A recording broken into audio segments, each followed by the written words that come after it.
Sir ಜಯಂತಿ ದಿವಸ ಈಗಾಗಲೇ ಹೇಳಿಲ್ಲ, ಭಾರತ ರತ್ನ ಡಾಕ್ಟರ್ ಬಾಬಾ ಸಾಹೇಬ್ ಅಂಬೇಡ್ಕರ್ ಜನ್ಮ ದಿವಸ ಈ ದೇಶದ ಜನತೆಗೆ ಬಾಬಾ ಸಾಹೇಬ್ ಅಂಬೇಡ್ಕರ್ ಅವರ ಮಾರ್ಗದರ್ಶನ, ಅವರ ಚಿಂತನೆ ಎಲ್ಲರೂ ಅವರ ಹಾದಿಯಲ್ಲಿ ಹೋದರೆ ನಿಶ್ಚಿತವಾಗಿ ಭಾರತ ಜಗತ್ತಿನ ಗುರು ಆಗುವುದು.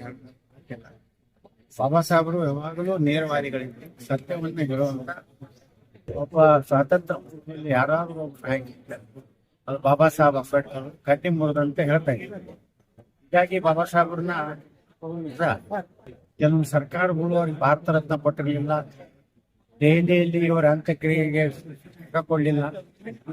ಎಲ್ಲಾ ಪ್ರಕ್ರಿಯೆಗಳು ಚುನಾವಣೆಯನ್ನು ನಮ್ಮ ಸ್ವಾತಂತ್ರ್ಯ ನಂತರ ಏನು ವಾಜಪೇಯಿ ಅದ್ವಾನಿಯವರು ಸಚಿವ ಸಂಪುಟದಲ್ಲಿದ್ದಾಗ ಭಾರತ ರತ್ನ ಡಾಕ್ಟರ್ ಬಾಬಾ ಸಾಹೇಬ್ ಅಂಬೇಡ್ಕರ್ ಇತಿಹಾಸ.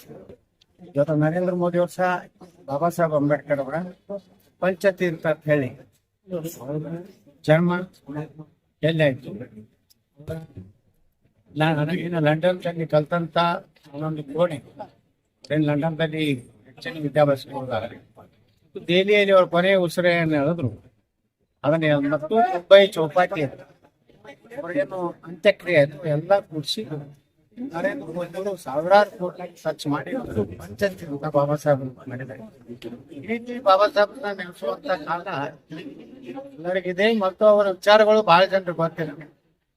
ಅಂಬೇಡ್ಕರ್ ಅವರು ಗ್ರಂಥ ಬಂದ ಅನೇಕ ಪುಸ್ತಕಗಳು ಅಂದಿನ ಪ್ರಸ್ತುತ ವ್ಯವಸ್ಥೆ ಹೆಂಗಿತ್ತು, ಮುಂದೆ ಭಾರತ ಏನಾಗ್ಬೋದು ಅಂತ ಮುಂದಾಲೋಚನೆ ಇರುವಂತ ಒಬ್ಬ ಚಿಂತಕ ಬಾಬಾ ಸಾಹೇಬ್. ಅದಕ್ಕೆ ನಾವೆಲ್ಲ ಬಾಬಾ ಸಾಹೇಬ್ ಅಂಬೇಡ್ಕರ್ ಅವರ ಅನುಯಾಯಿಗಳಿದ್ದೀವಿ. ಅವರು ಹಾಕಿದ ಮಾರ್ಗದಲ್ಲಿ ನಡೆಯುವಂತ ಪ್ರತಿಜ್ಞೆಯನ್ನು ಇವತ್ತು ಏಪ್ರಿಲ್ 14 ಮಾಡಿದ್ದೀವಿ.